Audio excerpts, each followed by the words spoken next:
Good afternoon, and welcome to the 2009-2010 Junior Senior Clinic Safety Video presentation. This presentation is brought to you by the Lab Operations Committee. This year's members are Dr. Gephardt, Professor Van Kirk, and Marvin Harris. The mission statement of the committee is to monitor and assist in the development of a safe and effective work environment for students, staff, and faculty through education and audits. Key elements of the audits include, but are not limited to, food and drink in the laboratory, chemical labeling, chemical handling, personal protective equipment or PPE, housekeeping, operating procedures, electrical, mechanical, and utilities review, lockout, tagout, and emergency procedures. Food and drink in the lab. The laboratories are divided into two sections, passive and active. A blue tape line delineates the two. The passive area begins at the entrance doors and extends to the blue tape line. Light food or snacks and drinks are allowed in this area. The student study room or atrium is the proper place for the consumption of shared foods or meals. The active area begins after the blue line and extends to the benches below the windows. No food or drink is permissible in this area. The food lab is not for storage, preparation, or consumption of personal food items. The food lab utensils, hardware, and glassware are not to be removed from the lab.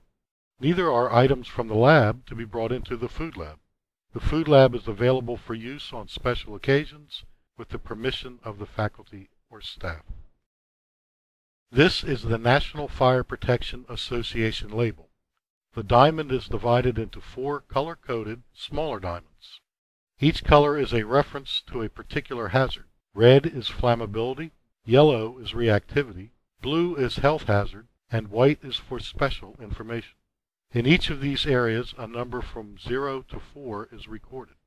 0 being no hazard, 1 being slightly toxic or hazardous, 2 being moderately toxic or hazardous, and 3 or 4 meaning extremely toxic or hazardous, even deadly.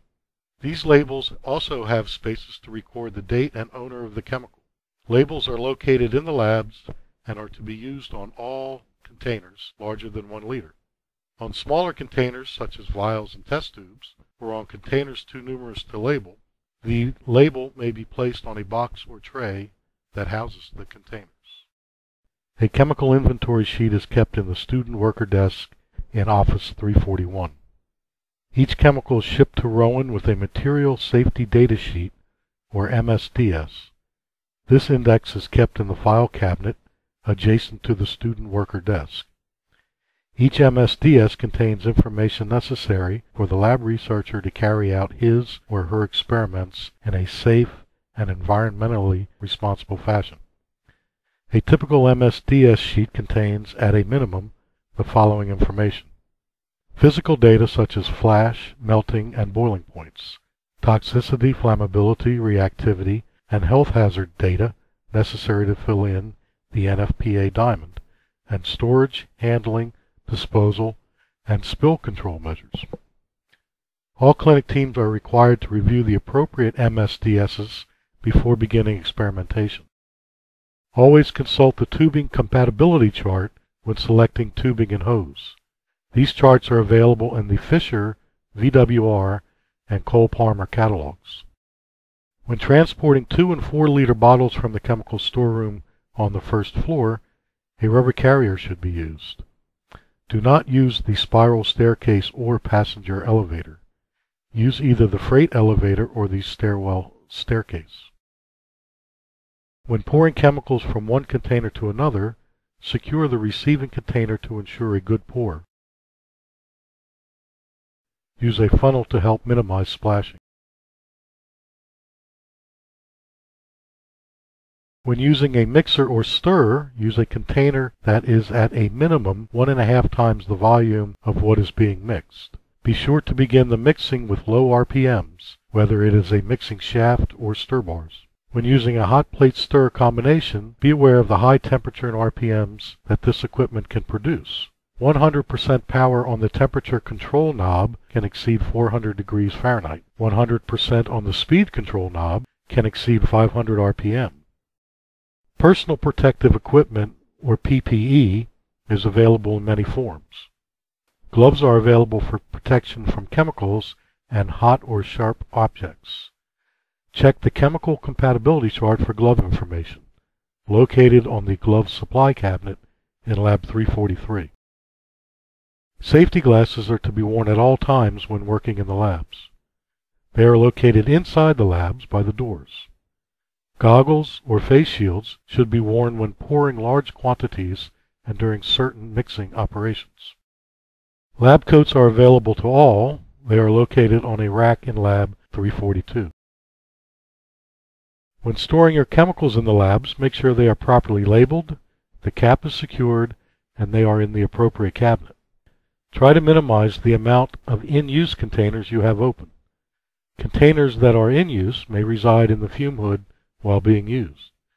The fume hood is not to be used for typical or long-term storage. Chemicals that require venting, such as flammables and corrosives, are located below the fume hoods in specifically marked cabinets and in the chemical storeroom.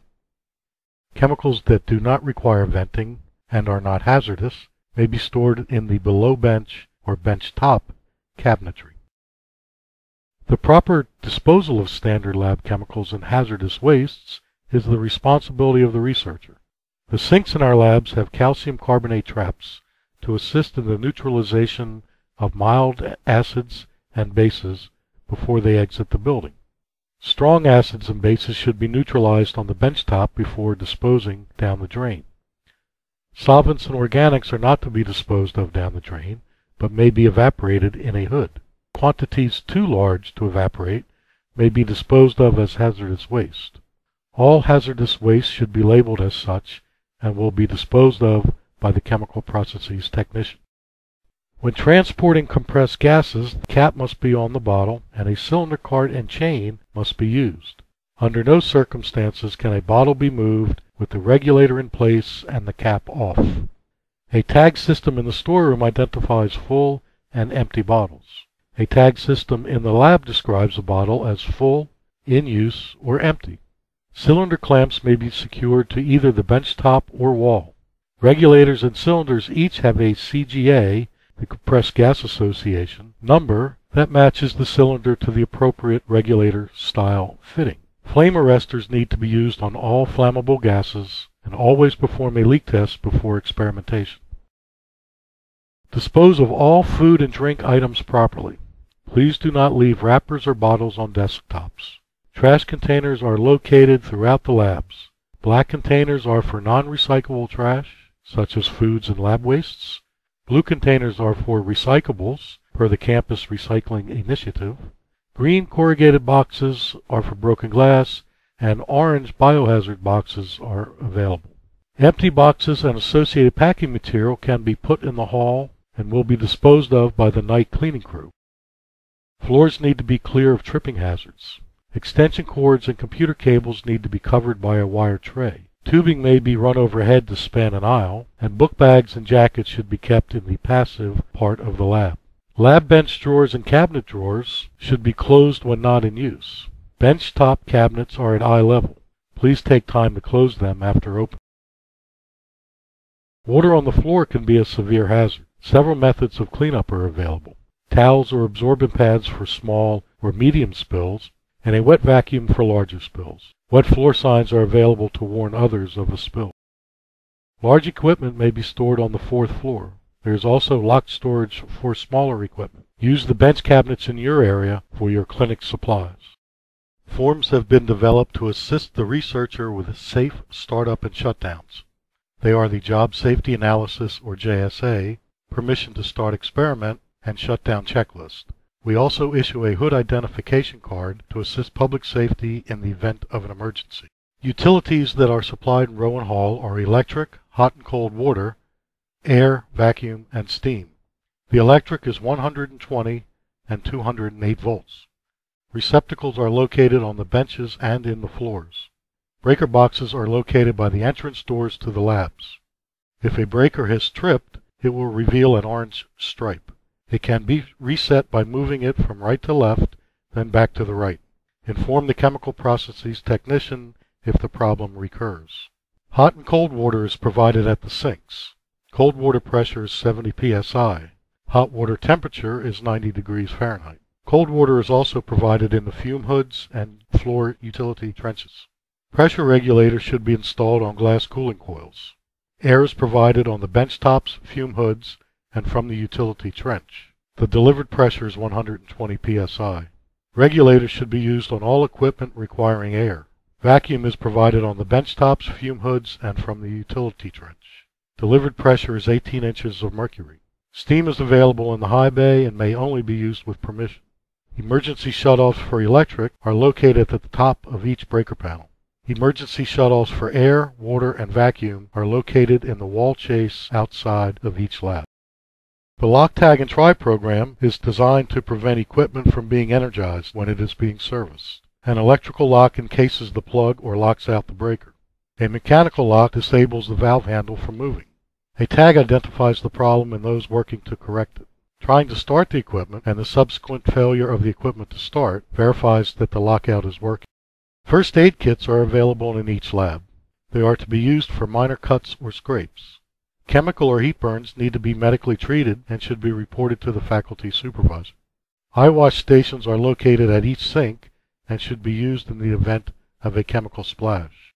One drench shower per lab is available in the event of severe chemical burns. In the event of a fire alarm, follow the emergency shutdown procedure for your project and exit the building. If a fire happens in your area, dry chemical extinguishers are located near the exit doors in each lab. If the fire is not contained or extinguished, dial 9911 from any phone and inform public safety.